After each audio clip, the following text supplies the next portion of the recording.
tonight who still have that belief about Donald Trump, Van?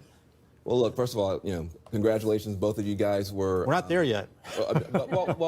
You're further than anybody said you would be. And I have enough class, and I was raised well enough to say when you outdo... Yes, sir. Thank you. When you outdo expectations, good for you. But there's another side to this. People have talked about a miracle. I'm hearing about a nightmare. It's hard to be a parent tonight for a lot of us.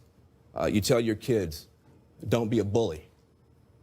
You tell your kids, don't be a bigot. You tell your kids, do your homework and be prepared.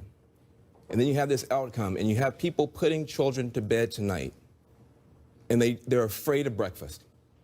They're afraid of, how do I explain this to my children? I have Muslim friends who are texting me tonight saying, should I leave the country? I have families of immigrants that are terrified tonight. This was many things. This was a rebellion against the elites. True, it was a complete reinvention of politics and polls, it's true. But it was also something else. We've talked about race. We've talked about everything but race tonight. We've talked about income. We've talked about class. We've talked about region. We haven't talked about race. This was a white lash.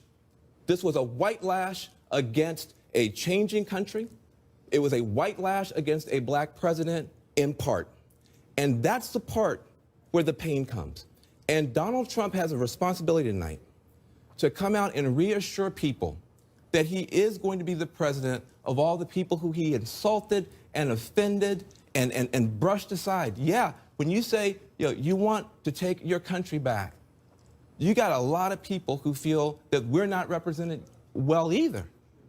But we don't want to feel that someone has been elected by throwing away some of us to appeal more deeply to others. So this is a deeply painful moment tonight. I know it's not just about race. There's more going on than that. But race is here, too. We got to talk about it. Well, and whoever wins tonight, there is such polarization in this country.